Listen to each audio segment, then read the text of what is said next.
नमस्कार, जय Shri Krishna. Illustrating text 15, text 16, text 17, text 18, text 19 and text 20 of chapter 7, the son of throne punished of first canto creation of Srimad Bhagavatam. Text 15. Mata Shishunam Nidhanam Sutanam Nishamya Ghoram Paritapyamana Tadarudha Dvashpa Kalakulakshi Tam Santva Yannaha Kiritamali. Draupadi, the mother of the 5 children of the Pandavas, after hearing of the massacre of her sons, began to cry in distress with eyes full of tears. Trying to pacify her in her great loss, Arjun spoke to her thus. Text 16. Tada shuchaste pramrujami bhadre yada brahma bandhoha shira atata yinaha gandiva muktaira vishikhairu pahare tvakramya yatasna syasi dugdha putra. O gentle lady, when I present you with the head of that Brahman, after beheading him with arrows from my Gandhi bow, I shall then wipe the tears from your eyes and pacify you. Then after burning your sons' bodies, you can take your bath standing on his head. An enemy who sets fire to the house, administers poison, attacks all of a sudden with deadly weapons, plunders wealth, or usurps agricultural fields, or entices one's wife is called an aggressor. Such an aggressor, though he be a Brahman or a so-called son of a Brahman, has to be punished in all circumstances. When Arjun promised to behead the aggressor named Ashwathama, he knew well that Ashwathama was the son of a Brahman, but because the so-called Brahman's son acted like a butcher, he was taken as such, and there was no question of sin in killing such a Brahman's son who proved to be a villain. Text 17. Iti priyam valgu vichitra jalpaiha sa santva yitva chuta mitrasutaha an vadra vadadam shita Ugra Dhanva Kapitvajo Guru Putram Rathen. Arjun, who is guided by the infallible Lord as friend and driver, thus satisfied the dear lady by such statements.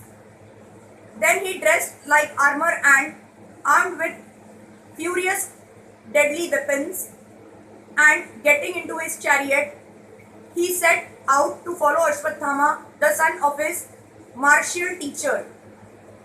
Text 18.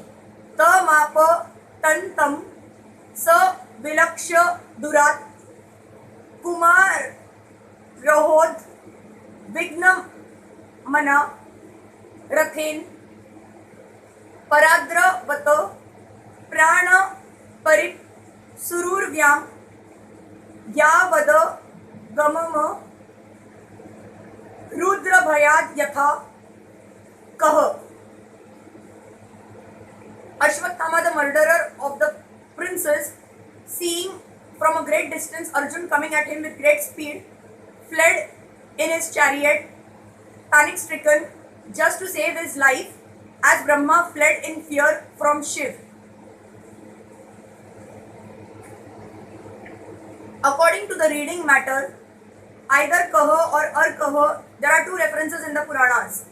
Kaha means Brahma, who once became allured by his daughter and began to follow her, which infuriated Shiv, who attacked Brahma with his trident. Brahma fled in fear of his life. As far as Arkaha is concerned, there is a reference in the Vaman Puran. There was a demon by the name Vidyunmali who was gifted a glowing golden airplane which travelled to the back of the sun, and night disappeared because of the glowing effulgence of this plane. Thus the sun god became angry, and with his virulent rays he melted the plane. This enraged Lord Shiv. Lord Shiv then attacked the sun god, who fled away and at last fell down at Kashi, Varanasi, and the place became famous as Lolarka. Text 19. यदा शरण मात्मान मैक्षत श्रांत वाजिनम अस्त्रम ब्रह्मशिरो मेने आत्मात्राणम द्विजात्मजः. When the son of a Brahman Ashwatthama saw that his horses were tired, he considered that there was no alternative for protection outside of his using the ultimate weapon called Brahmastra, the nuclear weapon. In the ultimate issue, only when there is no alternative, the nuclear weapon called Brahmastra is applied. The word Dvijatmajah is significant here because Ashwatthama, although the son of Dronacharya, was not exactly a qualified Brahman. The most qualified man is called a Brahman and it is not a hereditary title. Ashwatthama was also formerly called the Brahma Bandhu or the friend of a Brahman.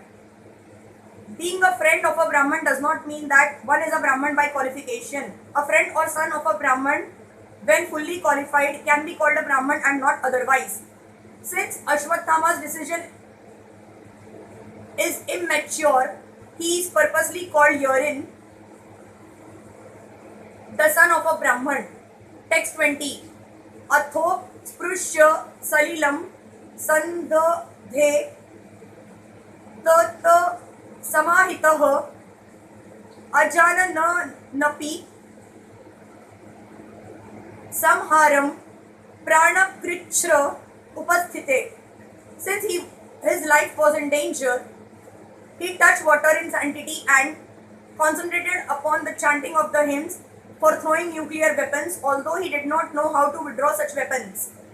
The subtle forms of material activities are finer than grosser methods of material manipulation. Such subtle forms of material activities are effected through purification of sound. The same method is adopted here by chanting hymns to act as nuclear weapons. Hare Krishna.